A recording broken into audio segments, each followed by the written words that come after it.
Life in Politics in California, and Remembering Ace Frehley with special guest Todd Howarth. This is The Loaded Mic, and I'm Dan Wass.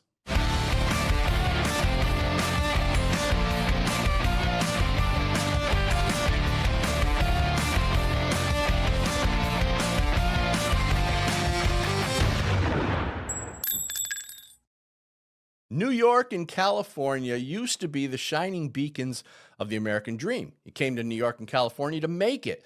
But lately, it feels like both coasts are sinking under the weight of bad policies and selfish leadership. Let's start with the basics. Safety. In New York, you got some of the strictest gun laws in the nation. Ordinary law abiding citizens jump through hoops and mountains of paperwork, background checks, and fees just for the right to maybe protect themselves. Meanwhile, criminals on the street couldn't care less about those laws, and Democrat leaders are actually letting the bad guys out of jail. The same story repeats in California, unless you're Kamala Harris. California governor and LA mayor are tripping over themselves to make sure Kamala has taxpayer-funded armed security detail. Honest citizens are told to trust slick politicians who refuse to keep repeat offenders off the streets. It's the law-abiding who pay the price for the failures of leadership. And speaking of leadership, let's talk about taxes and the cost of living. It seems like the answer to everything by politicians is to raise taxes, grow government, and regulate more. But look around, it's driving people out. Families, small businesses, and are the very backbone of these states. And they're packing up and they're heading to Texas, Florida, Tennessee, and anywhere they can where they can afford life. Well, then there's homelessness. San Francisco, Los Angeles, Manhattan, some of the wealthiest zip codes in the country, and yet you can't walk a few blocks without stepping over homeless people. For decades, politicians have been taking billions of dollars from taxpayers to fix this problem, and still no real results. Actually, there have been results. The politicians have amassed quite healthy stock portfolios in recent years. But here's the thing, and this is what keeps my faith in these great states alive, is the people haven't given up. In both New York and California, there's still millions of hardworking, patriotic Americans who love their home, who believe in freedom, and who know that change is possible. And people are tired of watching their communities crumble while their leaders virtue signal from marble offices. There's a quiet revolution brewing and a movement of citizens who want to take back their streets, their schools, their rights, and their dignity.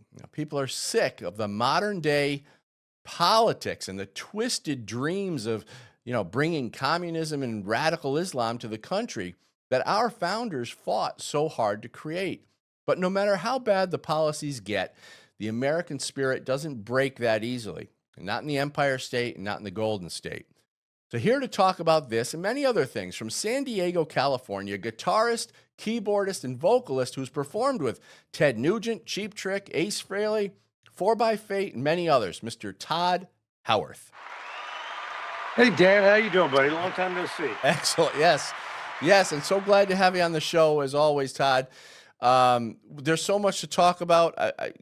Like we talked a little bit before. I want to get into just what it's like in California, and I had a bunch of topics that we could hit.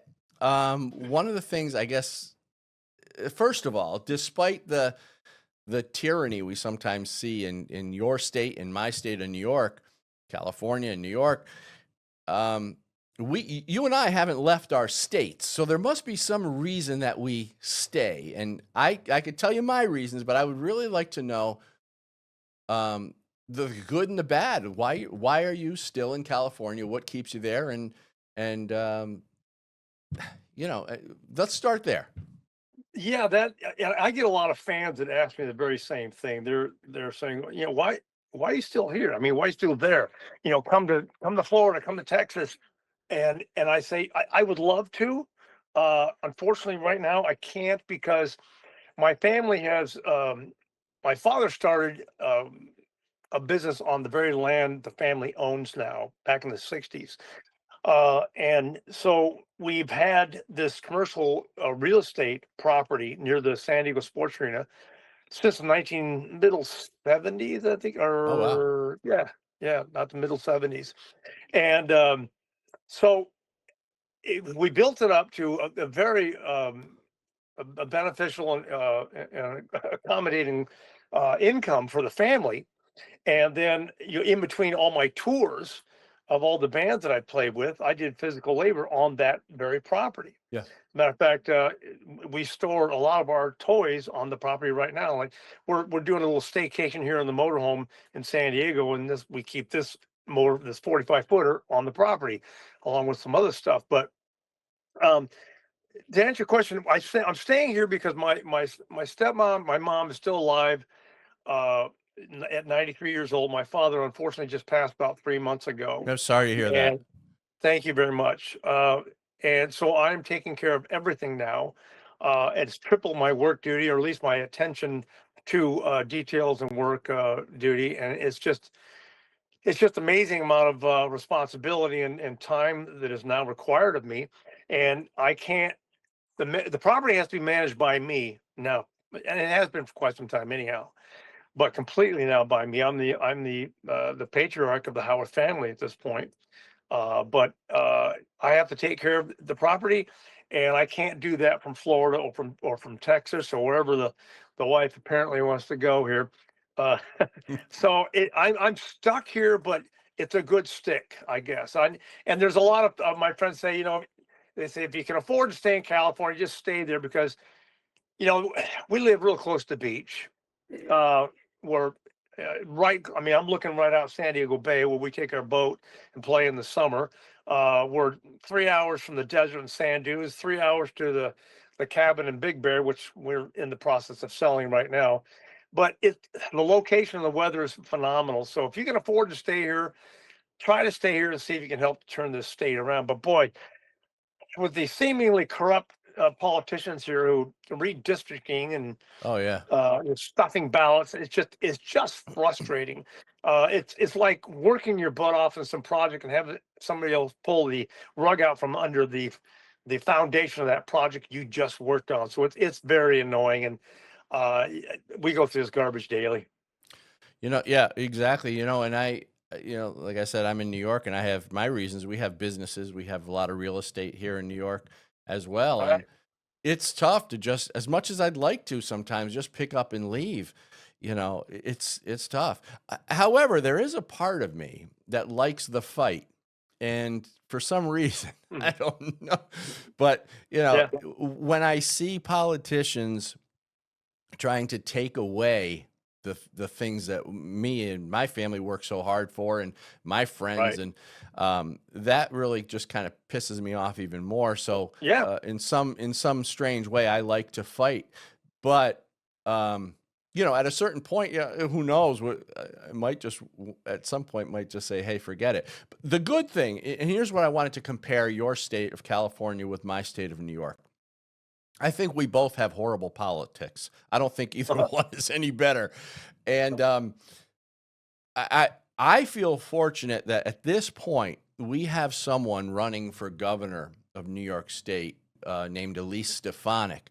I Yep. happen to We're happen to watching. Yeah, good, good. She is fantastic, and I've met her a few times. We've done a couple speaking events together. Me on Second Amendment stuff, and her on straight politics. She's running head neck and neck in the polls with the Wicked Witch of the East Coast, Kathy Hochul. Oh, okay. So so we'll Good. see. I know in New York, I'm sure it's the same in California. You have to make a lot of money, just to live a middle class Well, lifestyle in New York. yeah, Valerie and I were just talking about this this morning. She showed this to me. She said, living in California imposes about a 29,753 cost of living penalty on a family of three Yeah, earning $130,000 a year, yeah, when compared to national uh, every averages per each category. And that's brutal. I mean, yeah. it's because they've mismanaged the money they've gotten, and they continue to mismanage it, and so they need more money, and they take it out of the taxpayers, which is the age old adage, but it's enraging. Yeah, yeah, I know. And then, like I said, we've got real estate, and sometimes we have some real estate in some of the lower income cities here in New York. And um, we notice that, the people the welfare system really, first of all, it takes a lot of money from us to feed that monster. Yep. And a lot of the people on the system are feeling completely entitled to it, which Oh yeah. annoys the hell out of me because we're working every day. You know, we're doing stuff. We're producing Right. value in the world.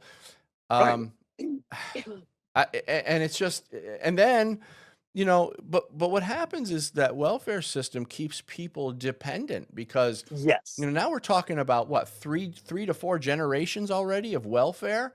Since when did it start? I don't know. It started in the 70s, maybe. Well, I think before that, when they decided to destroy certain families of color because they can make them dependent upon the government, and you keep Yeah, them dependent on the government, and then those families keep voting for the people that of keep them, course.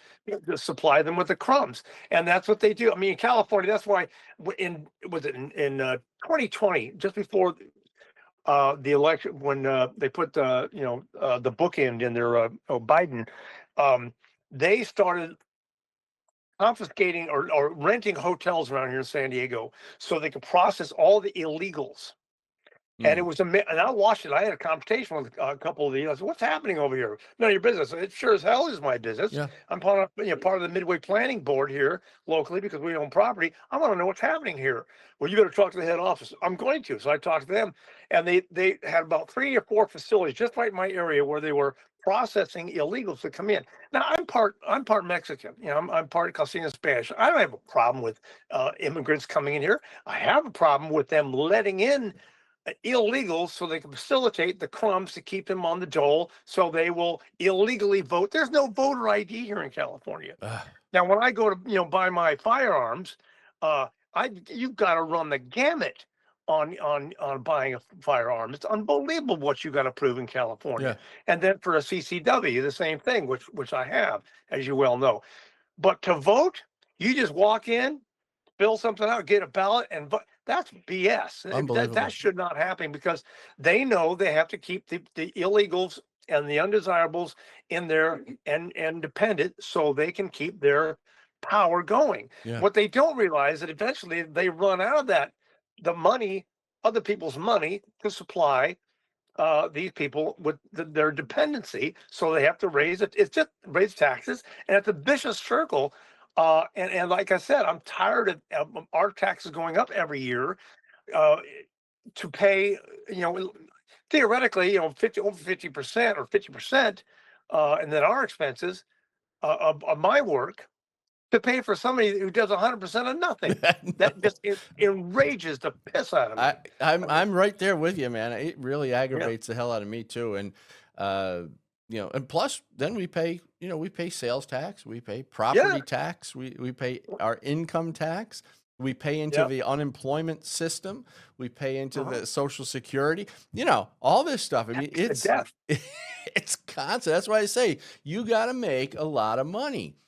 And you know, I choose, and I know you do too, not to take the victim route like some people do. We Right. choose to say, okay, the system is flawed. It's failed. It sucks, and it's stealing from me every day. But I'm just gonna make more money so I can beat it. You know, I'm not gonna let Right. something like that. I'm not gonna let politicians take me down. I'm gonna fight for everything No, I, you and know. you're right about the fight. I mean, that's principally what I do as well. My wife, who's been working since she's 16, we're the very same mindset. So we've earned everything we own, uh, so we have that belief of working real hard to keep it going. But um, it's just amazing that the socialists and that are creeping into the system, the far left, they just, somebody has got to produce the free for them to give away. So you're going to have free plumbing, you're going to have free repairs in your house. Right. Who's going to pay that? I mean, somebody's got to pay, or somebody's going to be enslaved to produce the free stuff. Yeah. I can cuss on here, can I? um, and it's just I don't get that. I mean, so yeah, we work harder to make things happen, And they go, that's right. Keep working harder so we can tax you more to give it people to keep us in power. And eventually it'll implode. And that's what's happening by the way of our national debt, which is happening Well, for other reasons as well. But yeah, it's just enraging. and you know what? I think they know that people like us will never stop uh, producing. You know, we'll never Right. stop working hard because it's just in our nature. I think the politicians who really rely on this welfare system and this dependency or whatever you want to call it, I think they understand that there is a portion of society that you could throw anything at us and we will not stop. We will keep going. It takes a Right. lot to really put us down and make us give up. But that's why we're here today because we haven't given up. You in Yeah. California, me in New York, and I think it just kind of in some ways it makes us stronger. But they know that, and they know that Yeah. there will always be people like us producing and feeding the system. Well, you know what's interesting though is the way the narrative is created about the rich and the poor and the middle class and all that is that you know these billionaire business owners, CEOs and of big companies, somehow they're the bad guys. But then you look at some of the athletes, some of the people in the NFA, the NBA, or NFL, and the NBA. These guys are ultra wealthy, some of them, but Hmm. somehow, and they're not really producing anything except a little entertainment for a few years. Why are the entitled not pissed off at them? You know, Uh, at least the big business owners are producing value in the world. I guess that depends on the dance you're doing in front of the public. Some of them dance a certain way in front of the public and represent something.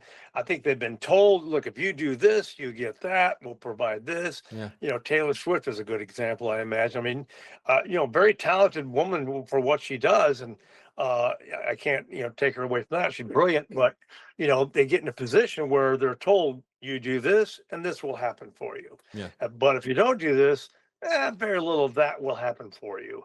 You know, Yeah. um, There's I, leverage. I, yeah, yeah, and a lot of that happens, and of course, the people that lean to the right, are usually prosecuted or villainized, and it's just exhausting. It's tiring, and I get tired of it. Yeah, I get comments every once in a while. Some people will message me and ask you to comment, and they're usually bots or somebody that you can't respond to, but. I usually reply, well, your opinion of me is infinitesimal as far as I'm concerned, and you matter that much to me. Yeah, So, I agree. Hey, yeah, let me get to one of our sponsors real quick. You want to know sure. who's fighting for your gun rights? Gun Owners of America. Now, GOA is the no compromise gun rights group, so I urge you to become a member at gunowners.org. What have they done? Well, GOA secured a preliminary injunction against the ATF pistol brace rule. GOA members submitted a record 85,000 plus comments opposing the ATF's universal registration check rule. They helped enact permitless carry in Nebraska and Florida, and GOA secured victories in California, Illinois, New Mexico, New York, Oregon, Pennsylvania, and Virginia. Plus, they won 2 legal victories against the ATF's zero tolerance policy, and GOA fought to overturn Joe Biden's ban on funding hunter education, shooting sports, and archery in schools. So with the constant attacks on our Second Amendment, we often ask ourselves, well, what can I do about it? Well, this is what you can do. You can become a member at gunowners.org and help us save the Second Amendment. So, Todd, we're beating up on our politicians, maybe enough for now. Yeah, Maybe we talk about, and this is something that always interests me. And every time I talk to you or think about you, I always think about the 70s and 80s in California, and I always have this image of what California was like back then. And remember, I'm on the East Coast. I'm in New York, so I didn't really get to experience it, but I saw it on TV. I saw you guys riding skateboards and surfboards and playing guitar on the beach, and I saw this image of California that was just, I was like, this is the freaking life. It, It it must was. have been great back then. Can you just describe what it was like growing up in San Oh, Diego? it was phenomenal. I mean, my early childhood was, I moved around a lot before my dad remarried, or into my stepmom since it's actually 66, but and she had a house right on the edge of Point Loma, and near the Midway area, and the home is was always left a great impression on me because it was just a gorgeous home. Still is. I mean, we're actually, my wife and I are living back there now with her. My mom, stepmom, she's 93. Um, but get back to this, we didn't have anything to worry about really. When you're a kid, your focus was on fun stuff. Your single digits, like, oh, what are we going to do today? What are we going to do tomorrow? Oh, we're going to go to a drive-in theater on the weekends. Dad would take us to drive-in theater. We had two of them right there at the bottom of the hill where we live. We grew up, the Frontier Theater and the Midway Drive-In. And that's where I saw Beatles, Help, and I saw Hard Day's Night, and we saw Mad Mad World, and it was just. And then what are we gonna do the next day? We're gonna go to the beach. All right, we're gonna have a picnic. We're gonna roast some hot dogs, and and we'll play in the water. And then we didn't do a lot of boating, but we'd go out to the bay or the Fiesta Island out here and camp and do pretty much the same thing. And then as we got a little more affluent, we would go to the mountains. Like I said, they're three hours away, and go skiing or tobogganing or whatever. But the '70s was phenomenal because I've always been into music, and I was listening to all kinds of stuff. I started playing piano when I was 7 years old, and everything. My world was just motocross or anything with an engine, and Yeah. go karts and mini bikes. Because my step grandfather had a horse ranch 40 miles east of San Diego, and it grew to be 117 acres, and my dad got me a go-kart for Christmas. I'm very lucky, 3 horsepower go-kart. I wore that thing out. So it was everything was always fun and action packed, and Yeah. then pretty soon he had 22 rifles. So I'd take the rifle, the go-kart, and the mini bike, and go around, do target practice. And I was taught how to shoot, what direction and at what. I wasn't really wild about killing things. I was more into target practice, that type of thing. But it get back to the beach. The food wasn't over processed. All the have been. I just kind of noticed I'm looking on my my phone here. Uh, um, the the politics are The good. All you food was focused healthy, on right? was The food was the healthy food is back. healthy, and all the people were in great shape, and it seemed like every young girl that was in your school or friends with, they're always hot. You're like, oh, look at that one. Oh, look at that one. Oh, look at that one. And it wasn't so processed overall, Yeah. and every day was something to look forward to. So it was phenomenal, and the music was coming out, and you could pick the band you wanted to listen to or play with or whatever. And yeah, it was fun. And then '80s, of course, it even picked up more. I moved to LA in '79 and started my career in Hollywood. And in Hollywood, Hollywood, yes, this is where everything happens. And of course, then the bubble got popped a couple times, and then reality set in over the next few decades. But yeah, in the '70s and '60s and '70s, San Diego were phenomenal. Yeah, it sounds like it was, and you and I were into a lot of the same things. I started, uh, I guess 9 years old. I started playing guitar at 9. My father got me a dirt bike when I was 9. There you go. It was actually this really cool bike. It was an Italian bike it was a Benelli.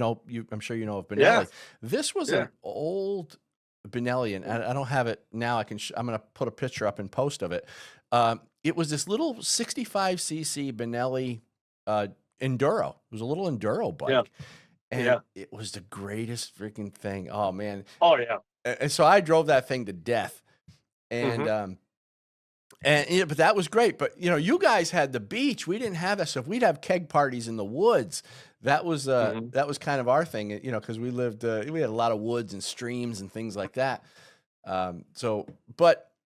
Okay, so I always admired California for that. I was like, that must be the greatest place to grow up. Probably because I watched a little bit, and I think I mentioned this to you before. Probably because I watched a little bit too much Brady Bunch, and that seemed to be like the perfect California lifestyle for a kid. But It was very reminiscent. I thought it was a good representation of like a lot of the suburban Yeah. and some of the city life, the single family dwellings.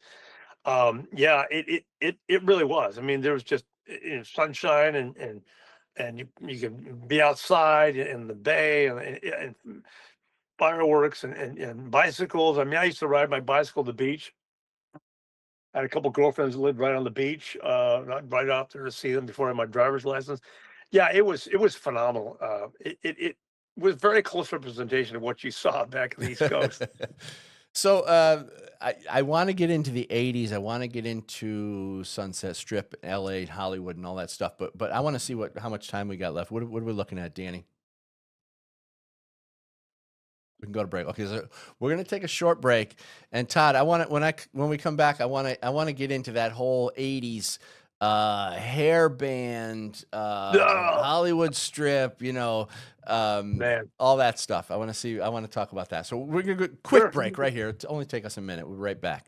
The Cali Key removes your AR from the definition of an assault weapon. It lets you keep your rifle with all its features, avoid registration hassles, and transport in hostile jurisdictions. The Cali Key also lets you hunt in jurisdictions like Pennsylvania and enhances long-range precision shooting. Cali Key's expert legal opinions empower informed decisions, and sales help grassroots Second Amendment organizations. Cali Key is your tool to keep and equip your AR, empower yourself, and defend your civil rights.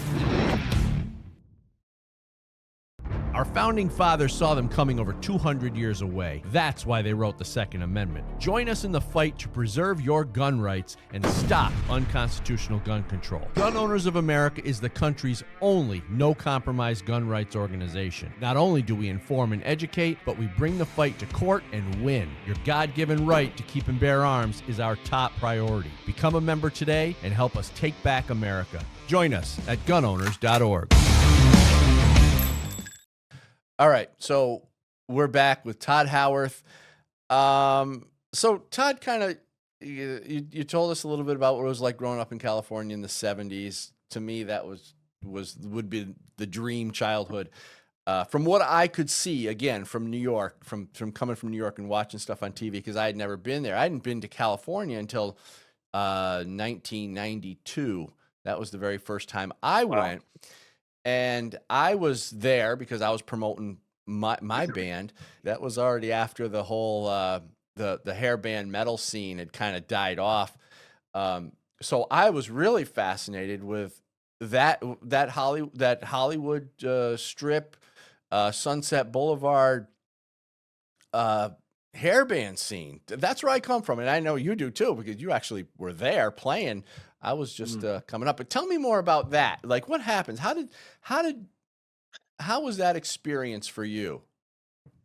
When I would travel up to LA because back then the one of the coolest clubs ever was a place called the Starwood, and I call him my brother, but childhood friend since we were babies actually used to bounce there, and he'd call me and say, "Hey, you got to come up because Rick Derringer and Danny Johnson are going to be up there," or "Hey, you got to come up because so and so is going to make an appearance," or "Hey, you got to do this." So I would go up there and I'd see the bands, and the allure of Hollywood Strip was just, I mean, because especially when you're a young musician and it's like everything's right here, it's so accessible, it's just within reach. All you got to do is write the right songs and have the right attitude and the right right Right, get it lyrics to and the that type of if thing. you get it to the A&R rep and everything, and then you'll get a record Yeah, deal and all that stuff. Right. I guess it yeah. was different back then. Yeah, it was, they'll put you right in debt and then keep you in debt by cross collateralization. But Yeah. in the young eyes, it was phenomenal. I mean, Yeah. and there were so many cool bands, and that's where I saw the band 707 at the Starwood when I first was frequenting the place, and I thought, hey, it wasn't as heavy as I wanted to be, but the keyboard player who played a little bit of guitar and sang lead and wrote songs. I thought that's exactly what I do. And so oddly enough, I went on to audition when they lost him or he fired him, whatever happened, and then eventually joined the band. And we went on tour with REO Speedwagon in the High Infidelity tour, which is the biggest tour I've ever done to date. Oh, so you guys But were the warm-up band for yeah, REO? Oh, so that's REO cool. Speedwagon, yeah. I Wow. just ran the Kevin Cronin here just earlier this year. I think it was last year. We went to see Robin Zander's son's band play up Oh, there, cool. and 2 years ago, yeah, a while back. But it was a lot of fun. And I was talking to Kevin Cronin's daughter up there, and Rob said, "Here's Kevin Cronin's daughter." I said, "Oh, yeah, how you doing? Say hi to your dad." She goes, "Well, turn around and say hi to him yourself." I said, "What? He's here." And so we talked a little bit, but anyhow, yeah, Hollywood was great. And the lights, the strip clubs. I mean, yeah, it was all about women and music, and I thought if I can write the songs, which I am a songwriter, that's what I was told to do because I, that's where you make the most of your income Yeah. consistently is writing songs. So that's what I pursued. But yeah, the allure was it's just mesmerizing, especially at night. It's like Las Vegas at night. Everything's lit up, everything's great, Yeah. and then you go there a day, it's hot, everything's cement. Like, well, it's not so glorious now. But it was phenomenal. I mean, and there was the Troubadour, the Whiskey. Yeah. I played all those places, and then a couple places in North Hollywood, and I lived in North Hollywood. I lived in Venice Beach for a while, the senseless murdering capital of L.A., as I call it. But um, it was just phenomenal. And then when I got hooked on with 707, we were on our way, and then I moved to San Francisco. I think it was late '81 with the band, and that's where things started to crumble and go down. Well, like I had mentioned, that reality started to strike with all the things that I experienced. But yeah, there was no beating it in LA. You had to go to LA to make it. Yeah. That was the place. Yeah. I was a little late to the game. I was a little younger. So by the time I got there, it seemed like it was already done. And actually, grunge was coming in. And Yep. for us metal guys and us hairband guys, it was when that came in, we found ourselves back here in New York, still playing nightclubs, of course, but having to learn a lot of this stuff that at the time we didn't really like. I didn't like it at all. Now I kind of appreciate some of the '90s music. We did all the Soundgarden and stuff like that. Go ahead. Yeah, and then wipe. I mean, I got a record deal with Gene Simmons' label in 1990 with my band, local band, and we're getting ready to be signed to Warner Brothers. We did for distribution, we did a showcase, and then grunge was coming in, and all of a sudden they just, no thanks, they dropped us. Yeah. And it wiped me out. It was very upsetting because I had bills to pay and kids to feed and that type of thing. But the music, and a lot of my fans didn't like it, but I did like a lot of the new refreshing stuff because it was new songs, new energy, new melody lines, new production, a little raw here. I'm a big Alice in Chains fan, love Stone Temple Pilots, even Nirvana. I love Nirvana. I mean, and there was a lot of bands that came out, Soundgarden, they came out of there, and I thought it was fantastic because it was new and fresh stuff. Yeah. But yeah, It was a wiped learning out a lot of curve. pieces. It was a How about learning that? curve. It was a Oh, yeah. learning curve because we were coming out of, I've always been a lead player. So, I mean, I was coming off of, the Steve Vai stuff and all the, the great guitar players from the '80s. And that's where I was kind of, my whole mindset was trained on that stuff. And then I started hearing, these grunge bands come out, and now I love Drop D, but back then I'm like, this is just I can't. It was hard for me to adjust to it. And where are the guitar solos? Yeah, no guitars. Well, they couldn't play guitar solos. Right. And plus, I was also shunned because, there was too much like bass solos, drum solos, guitar solos, boring. They just wanted to hear the attitude, the angst of, living in plaid all year in a wet environment the whole time, which produced some really cool stuff. But yeah, there was no lead guitar, so and a lot of them couldn't play it. They played Yeah. some melodic stuff, but it was just they wanted to play and write songs, but they didn't want to take years to learn the technique.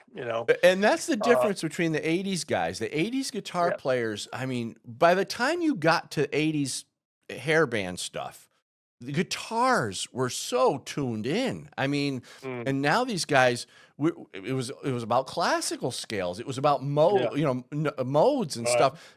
The Phrygian mode and the Ionian mode and all this stuff. We had to learn this stuff. We had to know these scales, and we had to be able to rip them Yeah, top to bottom.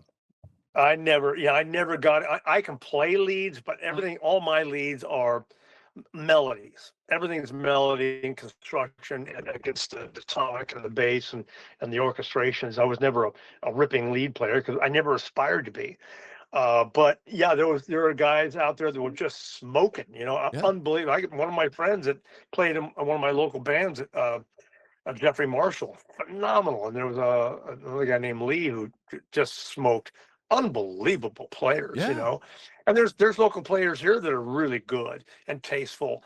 But I like I like a good melody, a good construction in a lead, some dramatic build up and placement. Just shredding all day long bores me to tears. Oh, I sure. just Yeah, can't listen right. to It's it. got to be tasteful. I totally agree with Yeah, you. It's got, but that's just where everybody was at that time, and yeah, guitar had gotten so polished through the yeah, 80s, which yeah, I still love listening to guys like Vito Bratta, for instance, from yeah. White Lion. I I know just, Vito. I know Vito. you know, Yeah, he's yeah, what a just a tasteful player, yeah. and He was a great guy too, because they toured with Fraley's Comet just before they hit real big, and yeah, the band and I would hang out together. Mike Tramp would go off and do his thing. But that's another story. But yeah, Vito was a great guy. He was down to earth, and he could play, man. yeah, yeah, definitely. There's just so many guitar players from the 80s. Anyway, so let's see here. So that takes us now. You eventually, well, I don't want to skip over stuff because you played with Ted Nugent for a little bit. You played with Cheap Right? Trick. You played Yeah. with, oh, I think, did you do something with Heart? They had asked me to play for him. That was right when I was doing a 4 by Fate. So I was working up all a few songs to go up and audition for them because they knew who I was. Because when I was playing with Cheap Trick, we were on tour with Heart here and there, and they knew what I was capable of doing. But I passed on the audition for a because I want to stick with 4 by Fate and see if that was going to go anywhere, and a few other reasons that I won't get into. Well, and by the Uh, way, what a great band. And just oh tribute yeah, to John Regan, oh yeah, I mean, the whole band. When I met John, first of all, I watched the Something Moved video frequently. I love it just because it looks like John is having so much fun in that video. It's just hysterical. it was. And then I got to meet him when I met you guys at the Chance in Poughkeepsie, New York, and he was just the nicest freaking guy. It was amazing. He was really a Yeah, really nice guy. he was a great guy. It was very sad to lose him. But yeah, 4 by Fate we had some good players in there. There was a lot of Oh, tragedy in definitely. that band. Unbelievable stuff that would happen, and that's why we titled it Relent. I came up with the title Relentless because we were going to get this project done regardless. But it took a toll on a lot of people. But yeah, I miss Johnny. That man was weird. I was touring with Cheap Trick in was 85 and 86, and we're doing a co-bill with John Waite from the I ain't missing you at all Yep. since you've been gone. That's a Yep. great Yep. song, one of my favorite singers. So I would watch them do their sound check, and Frankie LaRocca, late Frankie LaRocca was playing drums, and John was playing bass, and I love bass and drums. And so I walked up with John one time and introduced myself. He said, "Yeah, well, I've seen you up there singing and playing with Cheap Trick, and you're doing a lot of stuff." I said, "Yeah, well, that's what I do." And then I told him other. He said, "Well, what else do you do?" I said, "Well, I play guitar. I'm a songwriter and lead guitar, lead vocalist." So that's when he said, "I'm working on a project," and then that would eventually turn into be Fraley's Comet. So that's how I got into the band. But listening to John play in the studio, oh my God, when he would play, just the way his technique and I emulate that now because I love. Matter of fact, I'm playing bass for some friends of mine at House of Blues in January. These cover bands that are really talented musicians. Matter of fact, the drummer is Rick Springfield's drummer, Jorge. Huh. He's phenomenal poundage. Man, they got just hit so hard. And the other people are doing the show, talented. But I love the bass and drums. And in the studio, John was just a god. He just make that, just his sound was so full and cutting and biting edge. And so that's how, you know, I got to know John. And of course, we went on to do a lot of musical business together. Well, and then back then you also had you played with Anton Fig, right? He was part of Yeah, that. Anton Fig. Well, he did the records, the live, and then the first record, and then he went out and toured this Frehley's Comet when he was offered David Ledman for a while, and we were changing drummers, and we had him, and he smoked. And matter of fact, I just played with him again in late 2022. We did one of those Kiss pre-cruise shows. And John was supposed to come out and play bass, but he was having some health problems, so he couldn't fly. So we got Brad Lang from the Bullet Boys at the time. Oh, cool. And also he's substitute for the bass player in Foreigner every once in a while. This guy was great. He played with his fingers, sang like a bird. Didn't Jeff, wasn't Jeff Pilson playing with Foreigner? Who was playing? I believe he was. Yeah, I think he was. But when their bass player couldn't make it, Brad would come in to substitute. Yeah. And then we had Anton Fig play drums, and we did some Comet stuff and a couple of Kiss tunes. And we had a blast. And we had a young guitar player, Keith Robert War, out of Vegas, who's phenomenal. He does a phenomenal ace. And so he was playing all Ace's parts, and to play with Anton again was a blast, because he's just a beast. Even then, I think he was 70 years old, 71, and he's still just plowing away. Just unbelievable. So that kind of brings us into the Ace story, you know, your time with Ace. What was it like? And you know, I mean, by this time the world knows that Ace is no longer with us, unfortunately. And to say that he changed the face of rock and roll is an understatement. I mean, everybody wanted to be Ace Frehley when we were growing up in that era. And but so just I just give tribute to Ace, of course. You know, we loved the Spaceman. And but what was it like, you know, working with him? Tell us about how was the relationship, and what was he like? Well, initially the relationship, he was a great guy. I mean, I was, you know, I much to the chagrin of a lot of fans, I was never over the moon about Kiss. When I was in California, I was Van Halen. I think you told me that before. I think the last time we did, I think you told me that before. Yeah. Yeah, and I once I was on a tour with the Cheap Trick, and I flew through New York on another leg for a Cheap Trick tour, and I auditioned for Ace and John and Anton. Actually, I did it twice, and I met Ace. Was great. I mean, he's a great guy. He was all together. He was, you know, it was in shape, and he was driven, and he was focused on what he wanted to do. And once I was in the band, he gave me a lot of rein to do things that you know, I mean, play guitar, play some leads, of course, sing. That's why I was in the band, because he's not a real lead singer, but he's got a characteristic voice where people like to hear him sing. So that was good. So I split the lead vocals, but he was a very, very giving and generous musician and man.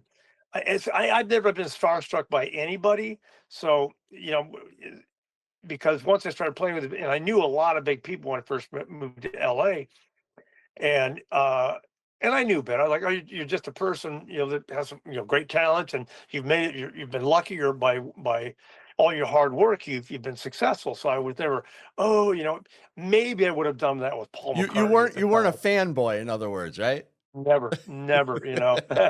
You know, I mean, I appreciate. I mean, I remember when I met Kevin DuBrow up at Starwood in the parking lot, and like, who's this guy? Kevin DuBrow. Okay, what do you do? Who? Oh, okay, well, cool. And then it became popular. Oh yeah, and Rudy Sarzo. I played with Rudy Sarzo in a couple bands, and so a lot of big people. But I was never starstruck. I just respected them, sure, as I did Ace. Even though I wasn't a big Kiss fan, I grew to like more Kiss songs as I was playing with Ace. And as a matter of fact, a lot of the songs from Frehley's Comet, I really didn't really care for. But when we played them in 22 with Anton and Brad Lang and Keith Robert War, it was fun. I Yeah. mean, we played "Love Me Right," and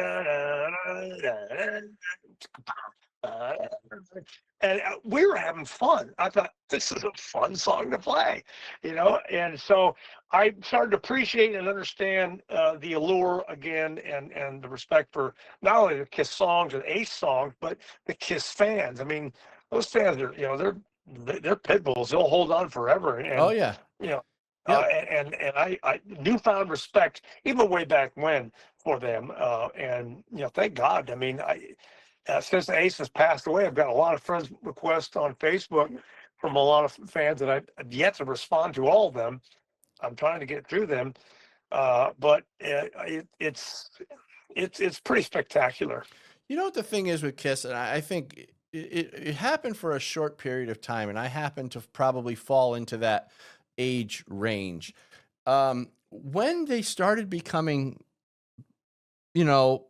more mainstream, like around the 79, the Dynasty tour and that stuff like that, there was a whole group of kids who were really just kind of, I mean, we're kids. We're trying to grab onto something that we could, that represented us. It was kind of like our battle cry, and Kiss was it for a lot of people. Yes. That maybe not everybody understands, because it was something that was really kind of crazy and weird, but it was ours. And so that's why I think so many people are rabidly attached to the band. And I remember getting in fights on the playground with Rush fans. It was it was I was like the only Kiss guy in the in the class, but it was always the Rush fans were supposed to be. The Rush was so much more sophisticated than Kiss, of course. That was the argument. But and a couple black eyes out of that stuff. Oh yeah, no, I can see that. I mean, when I was younger, it was like I had the bad one. When Van Halen was just 70, they were just starting to kick some ass, and then so was Bruce Springsteen, and people were like, Bruce Springsteen's much better. I said, what? Are you kidding me? Yeah, screw yourself. It's Bruce Springsteen. I mean, all this orchestral stuff. Baby, we're born to roll. Get to the note. That's sliding into the note. I couldn't stand it. That's my personal preference. But Van Halen, I live my life like there's no tomorrow. I loved all it. And I was like, when I first heard all the power, and some of the silly lyrics too, but all the power from the guitars and the drums, and then this voice that wasn't, I'm sailing away, all that kind of stuff. Like, but which some stick songs are really good, but it was nice to hear the refreshing, David Lee Roth stuff. Yeah. And then we always make fun of the lyric. You're semi good looking. I said, who writes a lyric? You're semi good looking. You're semi good looking. I know, it's hysterical. And Muka Maka Loop Me or whatever he was. He did some stuff that just didn't make any sense at all, but it was David Lee Roth. For years, I thought he was singing, I got no love in Korea. In Korea, right? Why would you have love in Korea? It's called real. I never knew that. I never put much into, trying to understand David Lee Roth. It was just so fun and cool. I mean, even songs like Ice Cream Man, it was the most ridiculous thing that they could do, but they did it and it was great. Oh, and that was one of the first songs I remember hearing here in San Diego. I was on the freeway. I'm the ice cream man. Stop me when I'm passing by. Oh my. And I'm like, what is this? And all the I'm the ice cream man, and just swinging it. And I love blues, but this was like, and like, well, this is great stuff, And so that's where I was, and getting back to the fist fights, Bruce Springsteen, Van Halen, Leonard Skinner, Zeppelin, Humble Pie. It's just like now there's so many bands. Like, well, let me see. Let me pick my favorites. There's there's just too many favorites. Yeah, that's true. There was the kids, when we were kids, we would grab onto that stuff and it would make it part of our identity. Let me get to one of our sponsors real quick, because I want to get back to this. Cali Key. Now, this device, the Cali Key, removes your AR from the definition of assault weapon. Did you know that when so-called assault weapon ban lists are created, they exclude manually operated bolt-action firearms? So just by dropping the Cali Key into your direct impingement AR in place of your semi-automatic BCG, you'll have a bolt-action rifle that falls outside the definition of assault weapon. You don't need to do anything else. So give the Cali Key a look, because with it, you could retain all your rifle's features, avoid registration complications, revive your black rifle sales if you're an FFL, regain the ability to do private party transfers, legally transport across hostile jurisdictions, hunt with your AR in areas like Pennsylvania, enhance long-range precision and quieter suppressed shooting. Cali Key has state-specific expert attorney opinions on its website and supports grassroots Second Amendment organizations with its sale. So Cali Key's mission, to empower customers and claw back our civil liberties. So go to calikey.com and use the discount code LOADED. And but just to wrap up with Ace, your relationship with Ace, Right. how long did it last? Well, Ace and I, we're fairly close during the Comet years, and which was only about a year and a half. And then there's a lot of rumors and some BS videos are out there talking about how I wanted to sing more, write everything, and this and that for the next record after Second Sighting, and that's why I was either fired, let go, or quit. Well, no, that's all BS. Yeah. What happened was, after Second Sighting, the record sales weren't as good as the first record. And you're not going to beat the hype out of the first record. Yeah. The second record, of course, had more of my songs on it, only because I had songs ready and Ace did not. And we were under the gun to produce some product right away. So John and I, hustled. We produced and got that record going. And so that's why there were so many songs on there from me, when I, in fact, wanted to write some more songs that would include both Ace and me and be a little bit heavier. I wanted to go heavier. So that was my plan for the next record after Second Sighting. I didn't want to, crowd out Ace. You're not going to crowd out Ace. He was a guitar icon, of the world. But then I found out the Suits. But Todd, let me interrupt. The stuff Yeah. you did was incredible. I mean, your voice was appreciate that. Thank fantastic. you. Your guitar playing, the songs, Something Moved. That's one of my favorites. Of course, I've mentioned that a few times. Ace was no dummy to have you sing that stuff.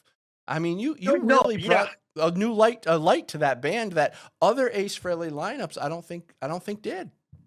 I appreciate you saying that. And yeah, I think that the shock of me doing more was maybe more than the fans had expected or desired. I'm not entirely sure. But I was told the next record I wouldn't be writing or singing any stuff, and that horrified me, because I had 3 small kids at that point. I'm like, I need to make money to pay for my children, and my livelihood. I said, how am I going to make money if we only tour like a third of the year?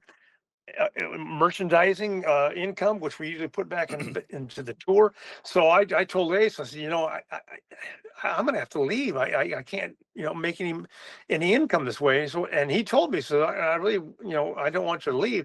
I said, I don't have much choice if I can't do the things that I've been doing. Yeah. So for me, it would have been 3 steps backwards and no steps forward. So I left the band, and it was tumultuous for me to get a new deal, and I'm back to working physical, and that's when I got signed to Simmons Records, because I knew Gene since 1979, 1980. Oh, wow. But and Ace and I, we kind of distanced ourselves. We didn't really talk a lot over the years after that. And then some people, I believe, said some crap that put a bad light on me with regard to him, and And I understand where he was coming from. His circle of friends and trustworthy people came, really closed in, and he kept those people close, and we didn't have a lot of communication. It took a lot of time for us to even try to, get to be together on stage with them with 4 by Fate. 4 by Fate was actually started to be a 25-year celebration of Frehley's Comet, and he decided he did not want to do that. And they said, well, I'll do it. That. So, so the intention was to have Ace in that band? Yeah. Wow. Well, it wasn't so much 4 by Fate. It would have been Frehley's Comet 25-year anniversary. And Ace really didn't, he didn't really want to do that. And then he said, well, I'll do it for this amount of money, which was just unrealistic. There's no way we're going to be able to pull that money off Yeah. and pay ourselves, as well. So we couldn't do it. And then, so it turned into 4 by Fate. But then we did some appearances together at some Kiss conventions and a few shows. It wasn't enough. We could have done more, but Ace was just, he was not interested in reviving the Comet, and he made it pretty obvious that's his intention was that the Comet was over with, period. Wow. So we weren't. I mean, he lived here in San Diego for a while and never contacted me, and I was like, I mean, we could have hung out, we could have, put a band together here and had a lot of fun with it, and we could have come out in the boat and gone to the desert and all this kind of fun stuff. Because he was into having a good time, but I don't know what happened, and now, of course, that his reasoning, went to the grave with him, and it was very unfortunate. It was very sad and upsetting to find out that he passed. Or, of course, I knew what had happened and had heard before it became official, and very upsetting. I mean, Oh, yeah. now as far as second sighting, I'm the only remaining member. Yeah. There's nobody left, and then the whole band as it started is just Anton and I are the only remaining members. So it's very unsettling. I mean, time marches on. You would like to think that we could all grow older together and enjoy what we did and had, but It's a nice TikTok, thought. yeah, it really. I'm going to do more music probably next year, but yeah, I got to start concentrating on TikTok. How much time do I have left now? That's a horrible way to think, but Well, we I'm all got 68 to. years We all old. think that. We all think of that. Yeah, it's. Yeah. I'm a little behind you, but still, I mean, you think about that. You try to stay healthy and just try to stay alive as long as possible. I guess that's the goal. Yeah. Well, you definitely made a mark on the music industry, the music scene, Thank and you. we really appreciate it. I've been a fan for a long time. It's great to now. You can consider you a friend now, and we've talked a Oh few yeah, times. Dan. And Yeah. so I really appreciate it. And the next time I'm in San Diego, we got to hang out. But Yeah. Definitely look me up. Yeah, that's definitely a must. thanks so much, man. I really appreciate it. It's great to consider you a friend, and thanks for coming on the show. And where Of can course. people find you? What's your call to action here? What do you want people to Well, know? I have ToddHoward.biz is my store that has some merchandise that I will hopefully soon. My book will be for sale there as well. My autobiography. And then my main Facebook page is Todd Howarth. Of course, there's two of them, and one of them is more music themed, and I don't really visit that one a lot. But the other one it shows my personal life and some of my music stuff, and you kind of have to find out which one it is. I may have to get rid of the other one, but that's all I'm doing right now. My website is still under construction. It has been for years because I haven't, the .biz is a lot better, but you can find me on there. Excellent. Well, thanks so much, brother. I really appreciate you being here. We'll have to do it again because there's so much more to talk about. I feel like we only scratched the surface, but thanks. Did a good thanks job. lot. Well, thanks, man. Thank you, and we keep up the great work. And will do. thank you for watching the show on Rumble and YouTube and all our podcast platforms. You can also catch the show on Spreely at Spreely.com. And my name's Dan Wass, and just remember, the Second Amendment is not a privilege. It's your right